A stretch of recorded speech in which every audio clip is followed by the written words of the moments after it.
Jamie Reigle has been at the helm of Formula E for the past 4 years. Together with co-founder and chairman Alejandro Agag, Reigle has been instrumental in growing Formula E racing worldwide. But with recent news that Reigle will be stepping down from his position, we thought we'd highlight both some of his achievements and failures over his tenure as CEO of Formula E racing. Also, who's going to guide Formula E into its next stage, and how will this affect the championship's direction, creativity, and commitment to sustainability? We're going to dive into these questions as well, all in today's video. During his time as CEO, Reigle was faced with the significant challenge of a global pandemic.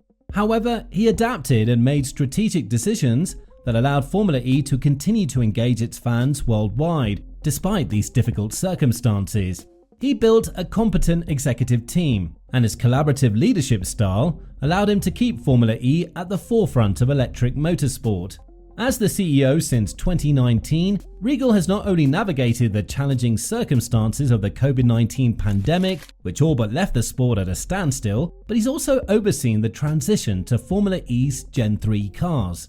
Another notable accomplishment is that Formula E achieved World Championship status from the International Automobile Federation (FIA) under his tenure, expanding its footprint by hosting more races in diverse locations like East London, Jakarta, and Seoul, South Korea.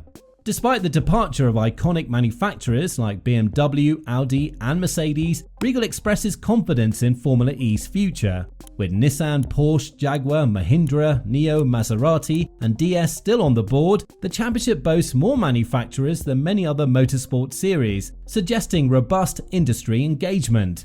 The series saw its cumulative audience increase by 32% to a record-breaking 316 million during the 2020-21 campaign. This improvement was facilitated by various free-to-air distribution deals in key markets, including the UK, numerous European territories, and South America. The aim was to consolidate the audience by finding committed partners in each core market who would promote Formula E across all their platforms. Reigle highlights their partnership with ProSieben Sat1 in Germany as a case study in growing viewership.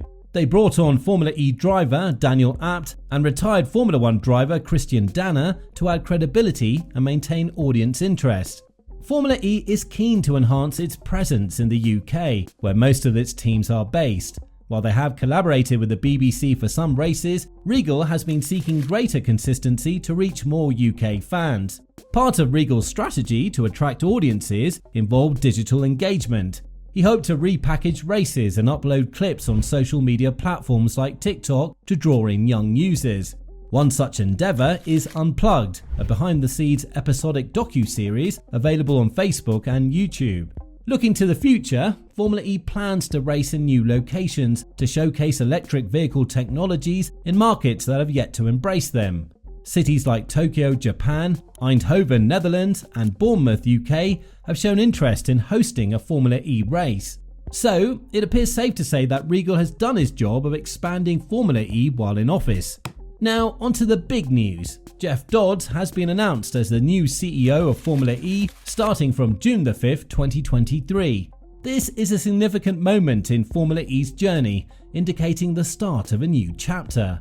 Jeff Dodds is a distinguished leader with a career spanning multiple sectors, including telecommunications, media, and the automotive industry. His proven track record in building dynamic businesses and fostering innovative environments will serve as invaluable assets to Formula E in the next phase of its growth.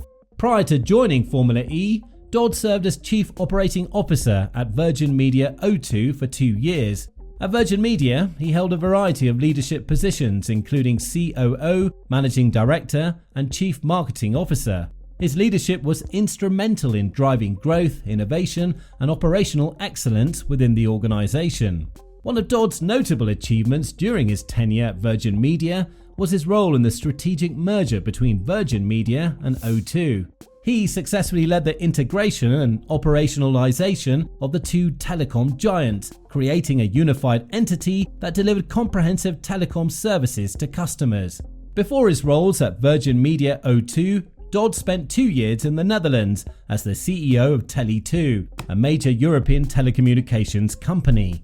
Here, he played a crucial role in expanding the company's footprint and establishing a robust operational infrastructure.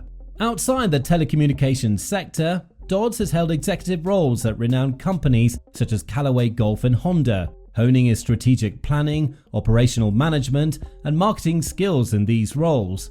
So it would appear that Dodds has the qualifications and experience to take on this new role.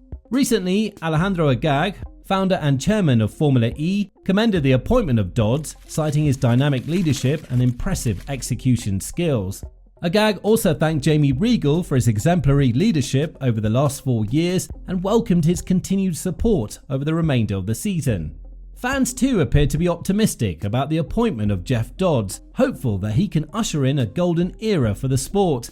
His background in dynamic media businesses and the telecommunications industry is likely to bring fresh perspective to the series.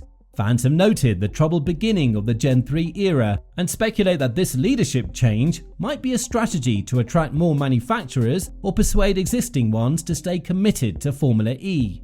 Despite the overall positivity, there's also speculation and surprise about Reigle's departure.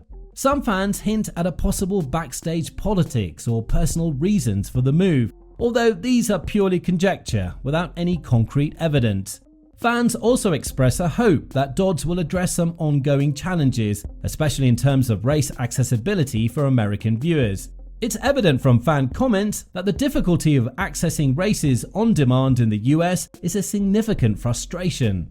Some fans have even resorted to using VPNs to watch races, expressing that they would actually prefer their money go directly to Formula E instead. The point about broadcasters' influence over race accessibility is also pertinent. Fans acknowledge that the series' visibility and access are at the mercy of broadcasters, who often prioritize other sports over Formula E. This situation is something that Dodds, with his experience in the media industry, might be uniquely suited to address. So, what are your thoughts on this transition? Tell us below in the comments, and be sure to subscribe to our channel for more updates on Formula E.